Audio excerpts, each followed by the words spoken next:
Loving your reality is the key to a lovely reality. We like the sound of that.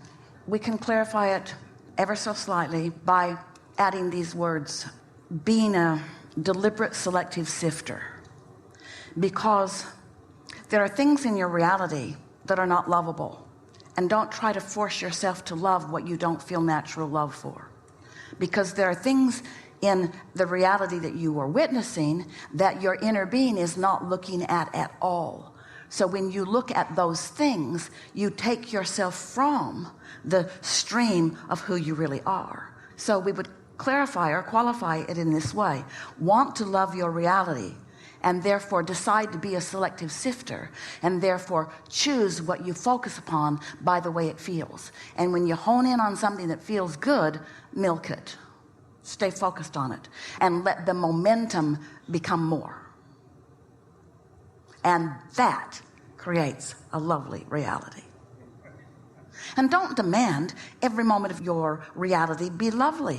Let some of it be clarifying. Let some of it launch some rockets. Just remember that when you're focused upon what you do not want, and let's say for whatever reason there's some momentum going, and so you've got a pretty good head of steam up on something that you do not want, simultaneously there is an equivalent wanted wave on the other side of that vibration, a vortexual becoming that is happening because this focus has caused you to focus it into being, even though in the moment of your knowing what you do not want, you're not capable of knowing what you do want at the same time, but you're creating it just the same, and the inner being part of you is knowing it just the same, and will hold the vibrational stance of it.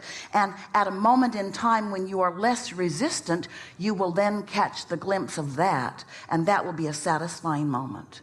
And you know what's really delicious? When you catch that satisfying glimpse and you take credit for what put it into being.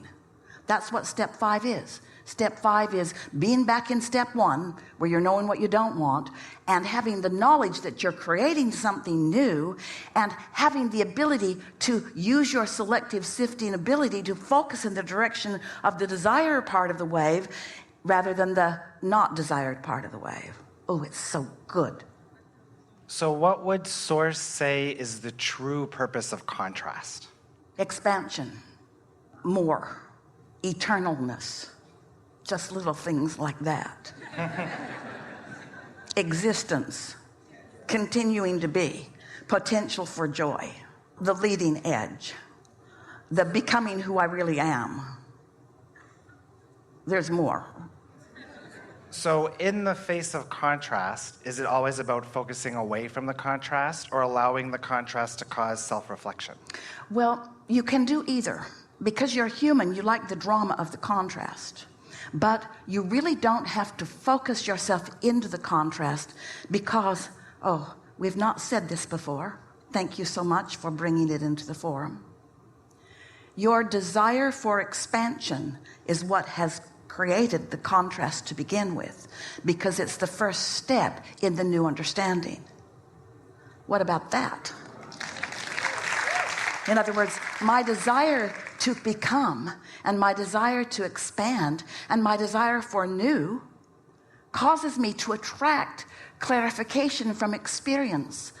Esther's daughter said something so profound the other day to a group of people. She was talking about being with one of her children and wanting to say to them, in wanting to soothe them about a new contrasting experience that they were living, and a little embarrassed about their failure in it.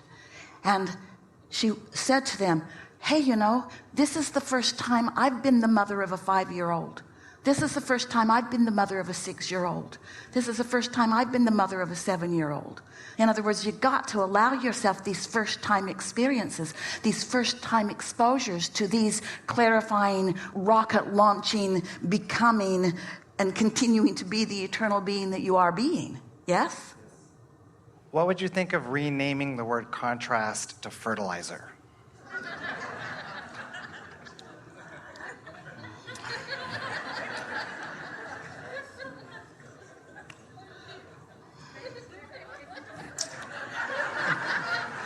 Well, we want to make a clarification that we think is really worth making, and that is, let's talk about contrast and resistance, and let's not call them the same thing.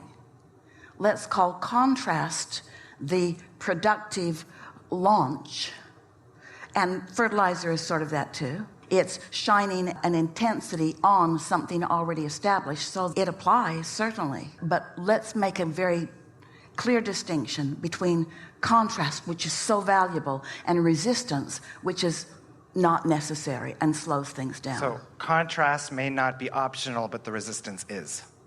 Well said. But at the same time, we wouldn't be hard on ourselves about resistance, because after all, this may be the first time you've been the mother of a 5-year-old. You got to give yourself a break. That's like asking yourself to do anything and to get it just the way you want it the first crack out of the box. But that's attachment too, right? That's what? Being attached to outcome, which we also want to avoid. Well, we wouldn't get too heavy on that, because manifestation's a real thing, and manifestation is the outcome of the way you're flowing energy. It's the follow through. It's the follow through. And so you're not ever going to hear us say, don't be excited about manifestation, because manifestation is the evidence of a consistent alignment or direction of thought. But the reason people say that, and we understand, we said it already today.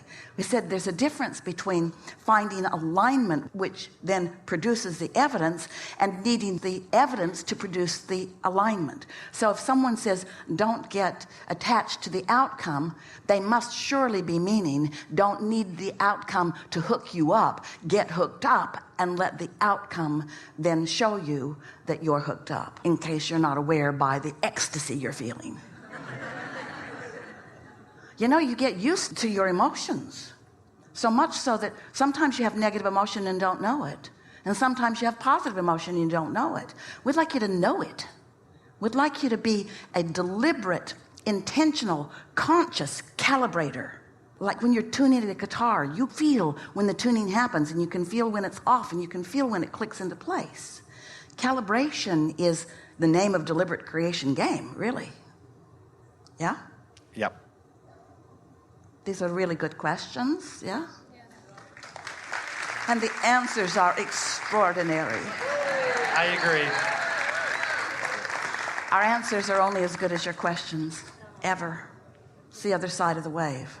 So, you know, we're always either in the energy of the problem or the energy of the solution. Or somewhere in between. Or somewhere's in between. Let's say it's a spectrum. When you think of relativity, if you didn't know some pain, could you know the relief of it? If you didn't know darkness, could you know light? If you didn't know aggravation, could you know fascination? If you didn't know boredom, could you know interest? And so let's let it all be there, and let's call it all important and delicious to the deliberate calibration of thought. I Yeah? love that. So Yeah. good. Yeah. And so those people who bug you the most, bless their hearts. Bless their hearts, because they're responsible for the majority of your expansion. Pick one, the one that gives you the most grief, and give them so much love and appreciation, and tell them, I am who I am because of you. You aggravated me into my exaltation. Enough? Enough. Yes, thank you. Really good. Really good. Really, really good. We'll get you right here. Yeah.